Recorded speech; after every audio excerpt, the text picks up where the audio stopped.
Miss Marvel is a show that aired its first episode last week, and if you guys remember, I absolutely loved it. I fell in love with Kamala, fell in love with her family. I really liked the ordinary life that they were going with in this series. It wasn't about multiverse, it wasn't about timelines. It was just a girl going to school, dealing with teenage things. And so I went into the next episode of Miss Marvel little hesitant.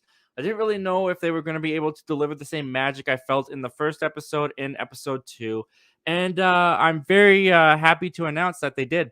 They did carry that energy over in episode two. Episode two was interesting because it didn't even feel like the typical Marvel show. I mean, it was very limited on action.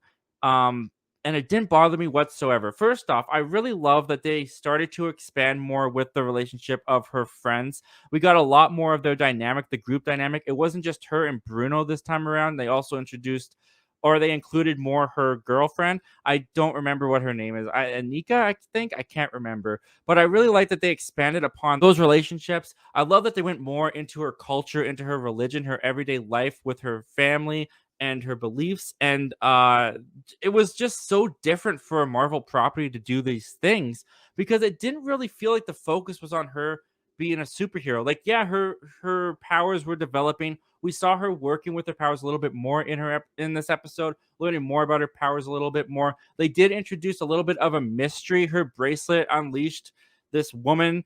I think her name was Aisha. She's like of a folklore story of her families.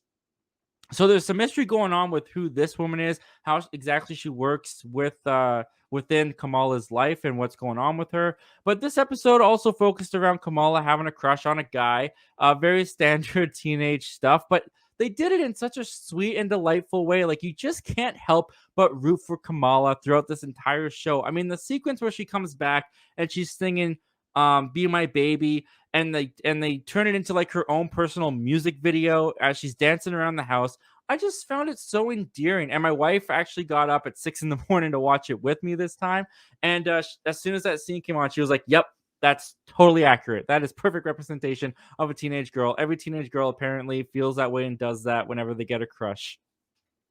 And so, what I like about Miss Marvel a lot that they're doing with this series, I fell in love with the MCU with the first Iron Man movie because I fell in love with Tony Stark and Iron Man, the character.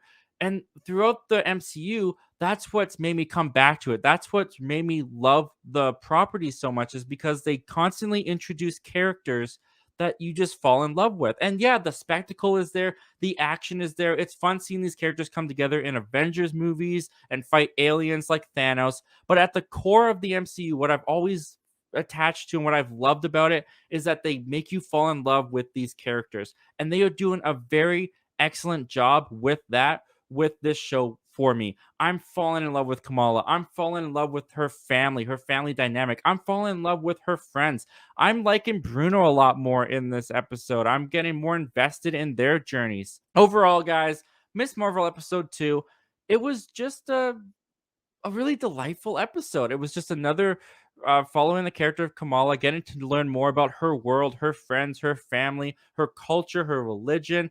Very limited on the superhero action, but I had no problem with that. I'm falling in love with this show, falling in love with these characters. I thought episode 2 of Miss Marvel continued the magic I felt from episode 1. I was very, very happy with it. Looking forward to seeing what they do with episode 3 and the rest of this series as a whole, because so far they haven't really introduced a villain, but we'll see where it goes. What did you guys think of episode 2? Comment down below. Let me know. I want to know all your thoughts and opinions about Miss Marvel episode 2. And with all that said, let's take a look and see what you guys are saying.